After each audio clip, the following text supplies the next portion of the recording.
Siap, silakan Pak Dhani. Selamat pagi. Assalamualaikum warahmatullahi wabarakatuh. Diperkenalkan, sekarang ini saya akan menguraikan secara singkat ya, potensi gempa di Indonesia. Tadi waktu di undangan itu saya lihat akan dibuka oleh Pak Wapres kelihatannya ya. Anyway, tapi mungkin kita semua ini lebih familiar mungkin dengan masalah ekonomi daripada gempa. Jadi saya berusaha akan bicara masalah gempa dengan bahasa ekonomi. Mudah-mudahan tidak terlalu jelek.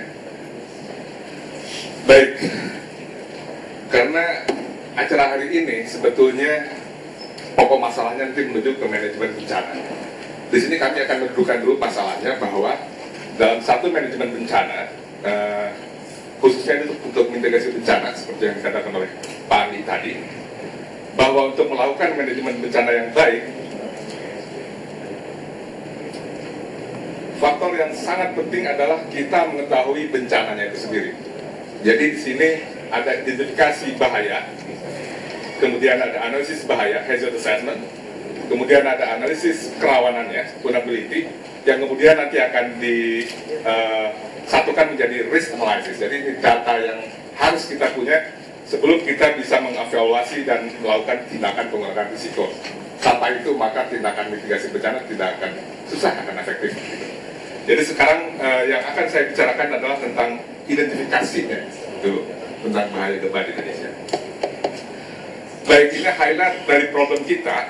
Jadi yang pertama bahwa sebetulnya Indonesia ini kekurangan data gempa.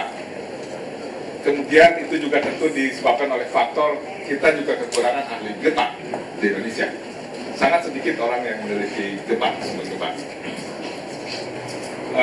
Kemudian juga ada satu hal lagi yang kita perlu keterangkan di sini, dan sudah disinggung oleh Pak Andi Arief tentang seismic hazard. Tapi tidak hanya peta saja yang kita perlukan, tapi juga pengetahuan detail dari masing-masing gempa itu juga perlu kita ketahui. Baik, ini gambarannya seperti tadi dibilang oleh Pak Dipo Alam bahwa tadi beliau menyangka bahwa gempa itu kebanyakan di Jepang. Sebetulnya tidak benar tentunya. Bahwa di sini kita lihat bahwa investasi gempa, akumulasi gempa di Indonesia itu di sini sekitar 6 cm per tahun. Sedangkan yang di timur itu 12 cm per tahun, sangat tinggi. Di gempa itu sepadan dengan yang di barat Indonesia ini. Jadi yang di timur malah 2 kali lebih potensi daripada di Jepang. Kemudian kita lihat bahwa produksi dari earthquake itu kebanyakan di sepanjang dari batas lempeng ini yang merah. Lalu begitu. Dan juga di sepanjang kita sebut patahan-patahan gitu ya, fault yang membelah berbagai belahan di Indonesia ini. Kita mulai, nanti kita bicara dari Sumatera ke Jawa, setelah singkat juga ke Nusa Tenggara, bagaimana kondisinya gitu. Di Indonesia yang wilayah yang kita tahu cukup banyak itu hanya Sumatera. Di sini yang sudah banyak diteliti. Kita tahu gempa-gempa besar yang sudah terjadi pada waktu dulu gitu. Misalnya 1797 dengan 1833, skala mendekati 9 gitu. Kemudian pada 10 tahun terakhir Sumatera ini dihujani berbagai gempa.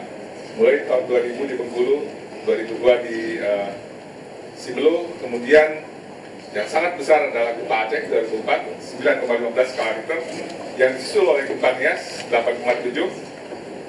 Kemudian setelah itu kita sangat khawatir ke daerah sini, karena dari seluruh investasi gempa yang belum diproduksi di belanjakan itu yang kuning ini.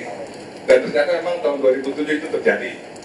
Tapi menurut analisis kita bahwa gempa yang dilepaskan energinya tahun 2007 itu masih baru sepertiganya dari seluruh investasi gempa yang ada di sini begitu.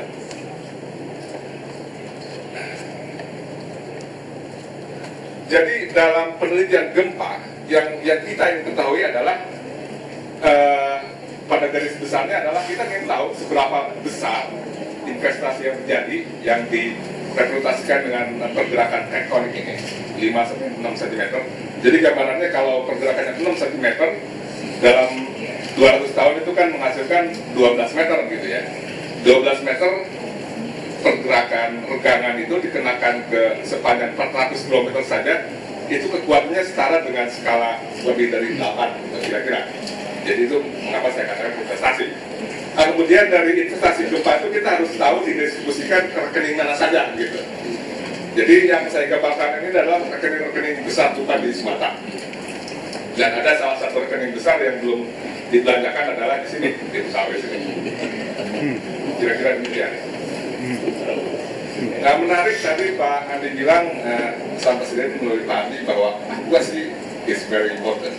Dan saya sangat senang itu, karena itu berarti untuk mengetahui potensi gempa yang sangat akurat itu diperlukan riset yang juga serius. Gitu. Nah, ini adalah hasil penelitian kami di sini di Mentawai, gitu. Ini menunjukkan di mana ada rekening utama dari gempa, gitu. Jadi yang satu di Mentawai, yang satu di Nias. Nah, tapi kita tahu rekening yang di sini sudah dilepaskan dari 2005. Nah, di sini ya belum semuanya dilepaskan. Nah, ini adalah dari pengukuran GPS, gitu ya. Nah, tapi pada hakikatnya dari penelitian kita ingin mengukur seberapa besar rekening di sana, gitu. Dan kesimpulannya besarnya sekitar 9 skala Richter di sini. Terakhir, setelah gempa tahun prinsipnya barangkali bisa kami jelaskan di sini bahwa kita tahu investasinya sekitar 5 mm per tahun. Kita tahu kapan dia terakhir dibelanjakan, yaitu tahun 1797 dengan 1833. Maka kita tahu berapa akumulasi dari energi gempa di sana, gitu. Sangat simpel. Tapi tentunya untuk mendapatkannya perlu waktu 5 sampai 15 tahun kami mendapatkan datanya. Baik, jadi dari rekening gempa yang ada, kemudian dikurangi oleh gempa pembelanjaan pada gempa 2007, maka ini adalah sisa yang sekarang, yang aktif sekarang, gitu ya. Nah, di sini kami akan ilustrasikan gempa-gempa yang sudah terjadi di sini, produksi gempanya, mulai tahun 98 di situ. Kemudian tahun 2005, ini yang terjadi setelah gempa Aceh. Kemudian tahun 2005 April 7,1. Ini yang pertama menyebabkan masyarakat Padang panik, kemudian dia lari ke bukit dan semuanya jam, traffic jam gitu ya. Jadi artinya kalau itu serius ada terjadi gempa besar, silakan gitu. Untungnya tidak, hanya 7,1 di sini. Nah, kemudian itu gempa tahun 2007, jadi sebetulnya ada 3 gempa besar gitu, 8,4 skala Richter, 7,9, 7,0. Kemudian 2008 di situ ya, kemudian 2009, jadi bertubuh-tubuh terus. Agustus, jadi ini terjadi sebelum gempa yang sangat mematikan September 2009, G30S, gerakan 30 September di Padang. Itu yang memakan korban hampir 1.000 orang gitu. Jadi kalau kita lihat, seluruh gempa yang dilepaskan itu yang dibelanjakan di sini adalah bukan dari rekening utama. Jadi yang 2007 dari rekening istrinya, gitu, yang lain dari anak-anaknya. Tapi yang rekening utama yang bapaknya itu belum dilepaskan gitu ya. Sangat jelas di sini gambarannya.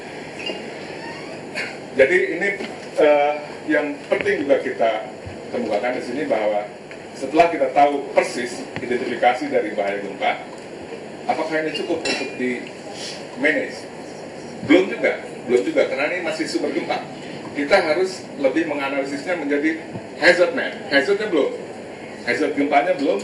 Kalau tsunami-nya sudah untuk Kota Padang, itu baru selesai 1 bulan yang lalu. Baru Kota Padang yang detailnya. Daerah lainnya belum. Jadi PR-nya tetap masih banyak di sini. Setelah kita tahu persis sampai nanti ke risikonya, sampai jumlah korban, konstruksi yang mungkin rusak kalau yang terjadi dan sebagainya, baru kita bisa merencanakan manajemen disaster yang efektif di sini. Kita sudah tahu barangnya seperti apa. Baik, Sumatera memang selain gempa di laut, di darat pun banyak. Ini adalah rekaman gempa historis sejak 1800-an. Kira-kira sekitar 1 dalam 5 tahun. Jadi setiap pemilihan presiden 1 kali. Hanya di darat saja. Dan seperti dikatakan Pak Andi, sekarang gempa-gempa ini akhir ini sangat sering di Indonesia. Di Sumatera itu mungkin yang paling sering di dunia sejak 10 tahun terakhir ini. Bayangkan, selama 10 tahun ada gempa dengan magnitudo lebih besar dari 8 3 kali. 2004, 2005, 2007. Sangat sering. Jadi memang ini adalah hotspot di the world. Baik, bagaimana dengan Jawa sekarang? Nah, Jawa ini aneh, Pak. Kalau kita lihat dari investasi gempanya lebih besar dia. Di Jawa ini hampir 7 cm per tahun. Tapi ternyata rupanya di sini faktor gayusnya sangat tinggi, Pak. Jadi bocornya banyak.